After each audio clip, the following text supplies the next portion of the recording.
नमस्कार मंडळी, गावाकडची चव ह्या युट्यूब चॅनलवरती आणि फेसबुक पेजवरती तुमचं सगळ्यांचं मनापासून स्वागत आहे। आज एका नाही वातावरण पावसाचं झालेलं आहे आणि अशा वातावरणात का नाही आता पावसाळा चालू झाला की नुकत्याच भाजीपाल्यांची लागवड चालू होत असते, म्हणजे काही लगेच भाजीपाला खायला नसतो। मग अशा वेळेस का नाही वेळेस कडधान्य म्हणलं की लगेच आपल्या जेवणामध्ये येतं, किंवा मटकी म्हणा, मूग म्हणा किंवा चवळी म्हणा। अशाच पद्धतीने का नाही मी देशी चवळीची का नाही डायरेक्ट आहे का नाही न शिजवून घेता का नाही भाजी बनवणार आहे। त्यासाठी का नाही मी जे आपल्याला जे साहित्य लागतंय का नाही ते आपण पाहून घेऊया। चवळी आहे, आता ही देशी चवळी ओळखायची कशी तर हा बघा, ही जी अशी काळी तोंड असतात का नाही ह्याला म्हणायचं देशी चवळी। ही पूर्ण अशी काळी तोंड झालेली पाहिजे। हा बघा, ही अशी काळी तोंड असेल की देशी ओळखायची। आता ही मी रातभर भिजत घातली होती। आता ह्याला का नाही संध्याकाळचं भिजत घालून हे आपल्याला डायरेक्ट आहे का नाही साध्या पद्धतीने म्हणलं तरी ह्याची भाजी तयार होते, किंवा कच्ची चवळी शिजवून घेऊन सुद्धा त्याची भाजी होती। मग पातळ भाजी बी होती आणि सुकी भाजी बी करायचं जशी आपल्याला करायची त्या पद्धतीने। ही रात्री मी भिजत घातलेली होती। आता ही जी आपल्याला जी भाजी बनवायची ना त्यासाठी लागणारं साहित्य इकडं घरचा कांदा लसूण मसाला घेतलेला आहे, लाल मिरची पावडर घेतलेली आणि इकडं शेंगदाण्याचा कूट करून घेतलेला आहे, चवीपुरतं मीठ आणि तेल। आता इकडं आपल्याला फोडणीसाठी लागणार आहे एक कांदा घेतलेला आहे, लसूण 2 तुकडे खोबऱ्याचे घेतलेले, कोथिंबीर घेतलेली आणि कढीपत्ता घेतलेला आहे। तर सगळ्यात अगोदर आपल्याला काय करायचंय, ही लसूण खोबरं आपल्याला किसून घ्यायचंय। लसूण खोबरं नुसतं घातलं ना आणि बाकीचा काय मसाला घातला नाही ना तरी सुद्धा भाजीला लय भारी चव येते या एकदम मस्त अशी। आता ही आपल्याला बारीक किसून घ्यायचंय।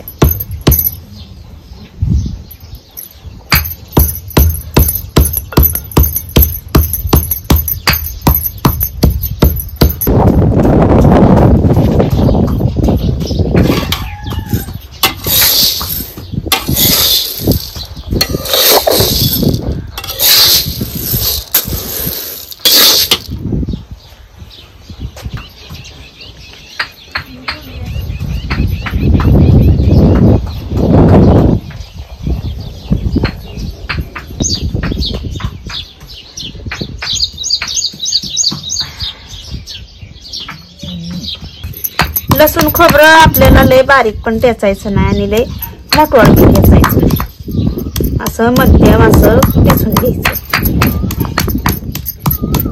डायरेक्ट भिजवून चवळीची भाजी केली का नाही म्हणजे चव त्याची वेगळीच असते, आणि शिजवून करायची म्हणलं का नाही तर त्याची बी चव पण त्याच्यात फरकच राहतोय, कारण जे शिजवून घेतलेलं पाणी काय आपण कधी भाजीत ओतत नसतोय। लसूण खोबरं टिचून ह्याच्यात ठेवलेले। आता आपल्याला हे कांदा आहे ना बारीक चिरून घ्यायचाय। कांदा मात्र आपल्याला प्रत्येक भाजीत लागतोय, बिना कांद्याची तर भाजीच होत नाही। कांदा तर नेहमी भाजीत घालावा पण आणि खावावा पण।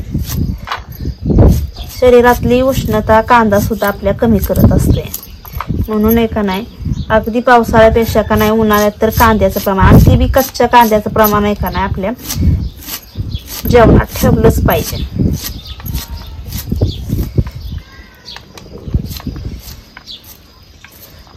आता हे कांदा चांगला मस्त असा आपल्याला बारीक चिरून झालेला आहे।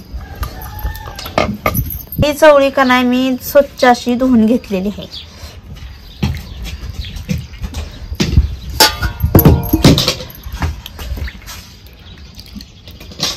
कसली आता देशी चवळी अशी मस्त अशी पांढरी शुभ्र असते, आणि हायब्रिड म्हणली का नाही की मग ती अशी मोठी मोठी असते। आता ही आपली चवळी बारीक आहे, देशी म्हणलं की बारीकच येते आणि भिजल्यानंतर एवढी फुगते। आपण जर हायब्रिड चवळी म्हणली का नाही की ह्याच्यापेक्षा डबल होती।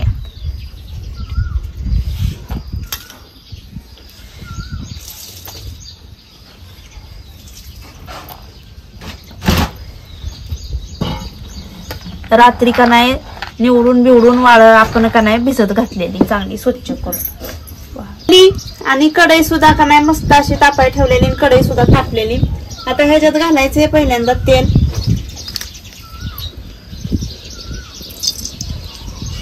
1-1.5 पळीचा अंदाज घातलेला आहे।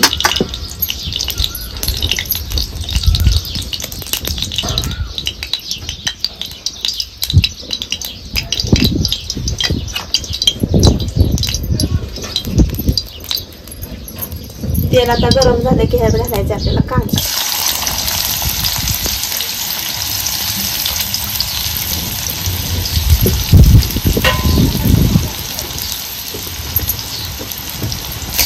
कांदा आपल्याला चांगला लालसर हुसकावर भाजून घ्यायचा.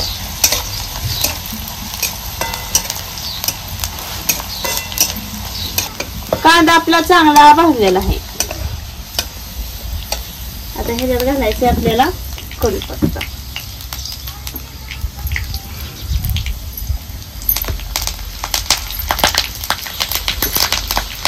आणि कुटून घेतलेलं लसूण खोबरं टाकायचं.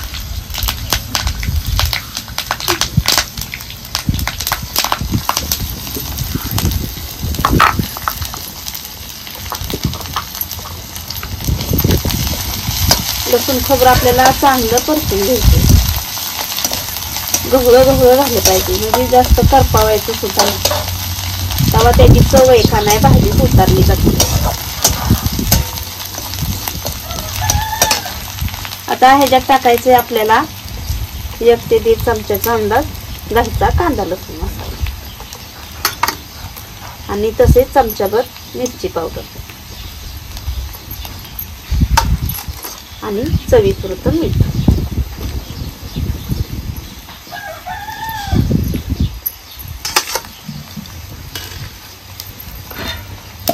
मला सगळं आपल्याला परतून घ्यायचं आहे.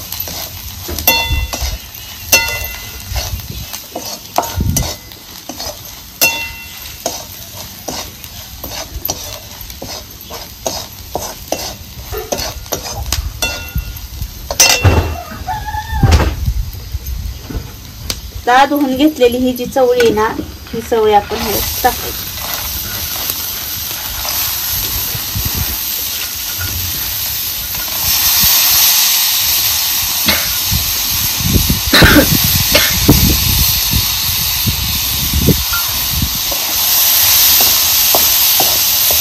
मस्त असं का नाही सगळीकडून मजबूत करून आहे ना आपल्याला ही परतून घ्यायचं.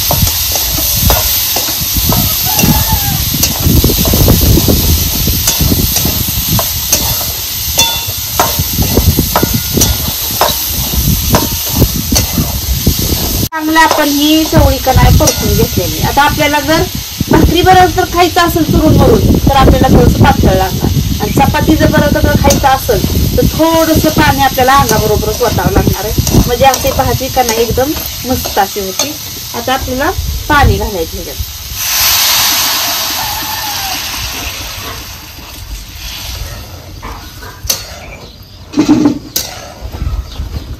छान अशी का नाही एकदम मस्त असे वास सुद्धा बघा कसा मस्त सुटलेला आहे. आता आपल्याला जेवढं पाणी पाहिजे का नाही, तर चवळी शिजायचे म्हटले की पाणीही पाहिजे.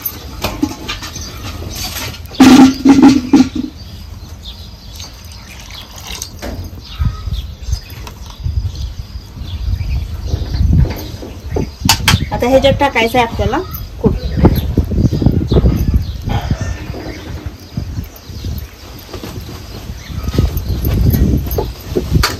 आता चांगला जाळ लावणे का नाही, चांगल्या 2-4 उकळ्या द्यायच्या म्हणजे का नाही ती शिजल. आता ह्याच्यावरती आपल्याला ठेवायचे झाकण.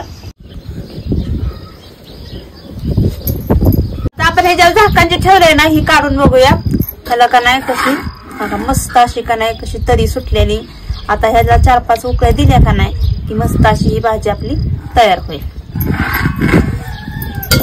आपण झाकण काढून बघूया आपली भाजी तयार झाली का. चांगल्या मस्त अशी उकळी फुटलेली, तरी सुद्धा छान अशी चांगली आलेली. आता कटमट सुद्धा अगदी चपाती बरोबर खाण्यासारखी झालेली. बघूया आपली चवळी आपली शिजली का. एकदम मौसूद अशी चवळी आपली शिजलेली बघू शकता तुम्ही. हो का छान अशी.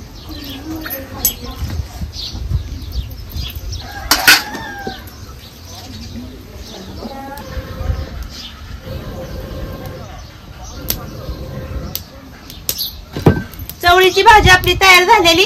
चला आता जेवायला ताट करते.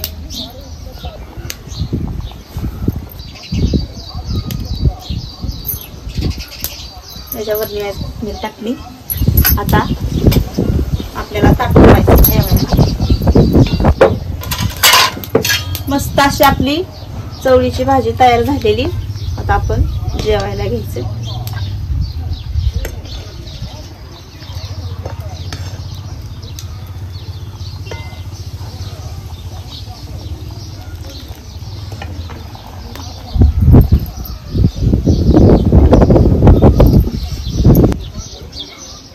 आता चपाती देते. चल जेवायला. वाडकी चल आता बसतोच. ओले शेंगदाण्याची चटणी केलेली होती. चटणी देऊ की अगं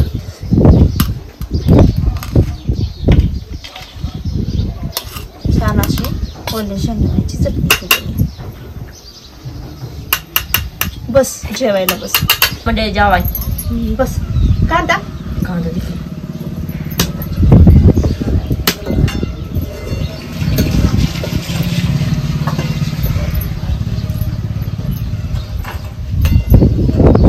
बघा एकच मोठं झाले बघा.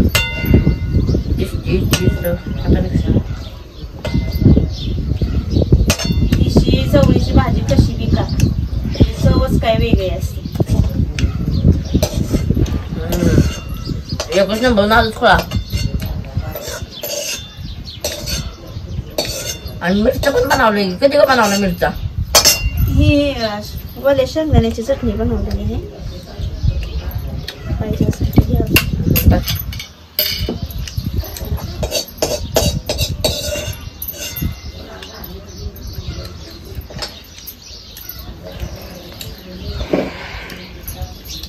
चवळीची भाजी एकच नंबर लागते. या रसा देऊ.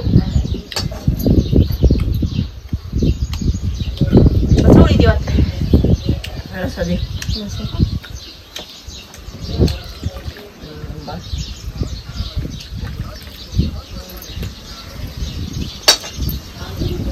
वावरातलं आपलं कडधान्य का नाही कुठलं बी असू द्या, पण देशी जर असेल का नाही त्याची चव आहे का नाही एकदम तुमच्या मांसाहार म्हणजे का नाही तुमच्या अंगी मटणाला सुद्धा मागं साथ नाही.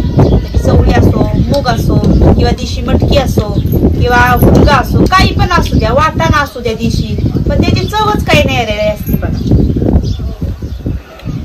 चपाती देऊ अजून.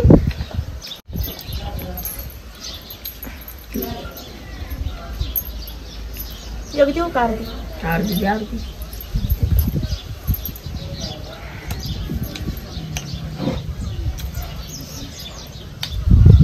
एकच नंबर झाली झाली ना. तर चला मग मंडळी, आमचा जर आजचा व्हिडिओ जर तुम्हाला आवडला असेल तर आमच्या व्हिडिओला लाईक करा, शेअर करा, सबस्क्राईब करा. आणि आमची देशी चवळीची भाजी कशी काय झाली का नाही ही कमेंट मध्ये कळवायला नक्कीच विसरू नका. चला भेटूया पुढल्या रेसिपी मध्ये एक नवीन पदार्थ घेऊन. तोपर्यंत धन्यवाद.